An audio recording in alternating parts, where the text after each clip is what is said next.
Assalamualaikum warahmatullahi wabarakatuh. Perkenalkan nama saya Deandra Anggia Putri Herlambang dengan NIM 192231085 akan memaparkan mengenai review artikel dari Diet Quality.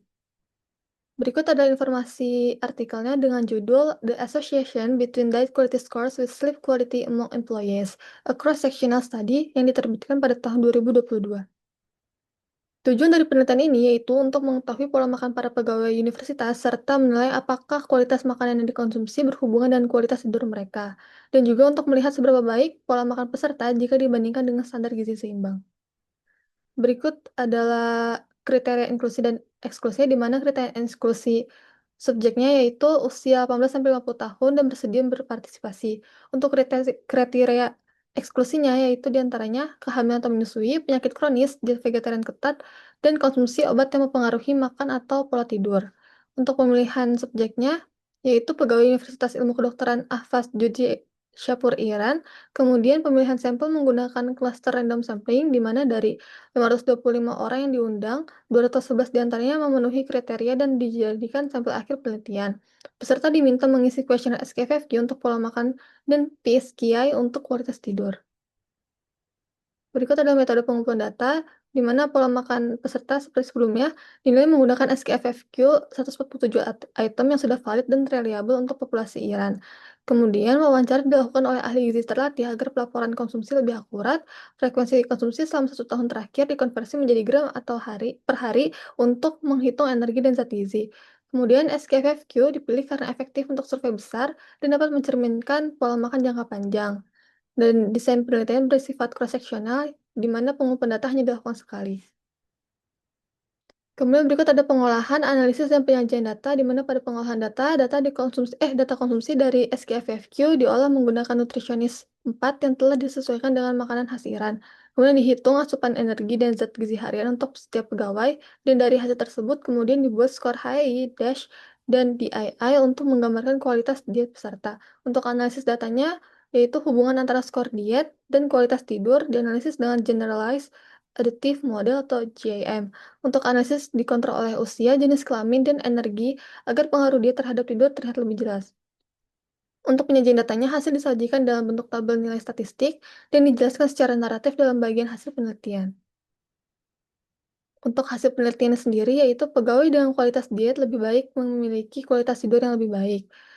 Eee, untuk skor DASH-nya menunjukkan hubungan positif signifikan dengan durasi tidur, yaitu pola makan tinggi buah, sayur, serealia utuh, dan rendah natrium berpengaruh terhadap tidur yang lebih lama. Kemudian skor HEI memiliki hubungan negatif dengan skor PSQI, yaitu dengan skor HEI tinggi dan PSQI lebih rendah, dan tidur lebih berkualitas, yang juga berhubungan positif dengan lama tidur setelah kontrol usia, jenis kelamin, dan energi. Untuk skor DII berhubungan negatif dengan durasi tidur, di mana diet proinflamasi seperti banyak lemak jenuh, gula, garam berpengaruh terhadap kualitas tidur menurun. Berikut adalah kelebihan dan kekurangan, di mana pada kelebihan yaitu menilai pola makan secara menyeluruh, bukan hanya satu zat gizi. Kemudian mengukur konsumsi buah, sayur, serealia utuh, kacang-kacangan, serta rendah garam, gula dan lemak jenuh. Kemudian gambaran kualitas diet lebih akurat karena mencakup berbagai kelompok pangan sehat dan sudah banyak digunakan dalam penelitian gizi sehingga hasil mudah dibandingkan dengan studi lain. Untuk kekurangannya yaitu dikembangkan di negara lain sehingga beberapa komponen kurang sesuai dengan pola makan masyarakat Iran. Kemudian perbedaan budaya pangan dapat membuat skor tidak terlalu mencerminkan kualitas diet yang sebenarnya. Dan sangat bergantung pada keakuratan pelaporan konsumsi, kesalahan jumlah, atau frekuensi makan dapat mengubah skor secara signifikan. Kemudian skor dapat kesalahan pengelompokan kualitas diet seseorang, atau terlihat lebih baik atau lebih buruk dari kenyataan, hanya karena kesalahan kecil dalam pelaporan. Kemudian berikut ada validitas dan reliabilitas berdasarkan penelitian oleh Yue et al. 2021 yang berjudul Reproducibility and Validity of Diet Quality Scores Derived from Food Frequency Questionnaire, di mana pada validitasnya SKFFQ memiliki akurasi yang baik ketika dibandingkan dengan metode referensi 7-Day Dietary Records. Kemudian korelasi skor DASH antara SKFFQ dan 7DDR cukup tinggi, yaitu 0,77 pada pria dan 0,76 pada wanita, sehingga SKFFQ mampu menilai kualitas diet peserta dengan cukup tepat. Lalu SKFFQ juga dapat mengurutkan peserta berdasarkan tingkat kepatuhan terhadap pola makan DASH secara konsisten. Dan hasil biomarker mendukung validitas tersebut karena skor DASH yang lebih tinggi berkaitan dengan kadar omega 3 dan karotenoid yang lebih baik, serta kadar asam lemak trans yang lebih rendah. Untuk reliabilitasnya, SKFQ terbukti konsisten dari waktu ke waktu dalam menghasilkan skor dash. Kemudian reliabilitas tes retest menunjukkan ICC 0,81 pada pria dan 0,79 pada wanita setelah penyesuaian energi. Kemudian, nilai ICC tersebut menunjukkan bahwa SKFQ cukup stabil dalam menilai pola makan peserta meskipun dilakukan dengan jarak 1 tahun. Secara keseluruhan, SKFQ memiliki reliabilitas tinggi dalam evaluasi kualitas diet berbasis DASH. Untuk potensi bias dan cara menguranginya, yaitu potensi bias pada penelitian ini, karena skor didasarkan pada peringkat konsumsi dalam kelompok sampel, seseorang bisa mendapatkan skor tinggi bukan karena makanan yang sehat, tetapi karena pola makan seluruh peserta mirip atau kurang bervariasi. Hal ini dapat menyebabkan bias klasifikasi sehingga perbedaan kualitas diet antara peserta tidak tergabung secara akurat.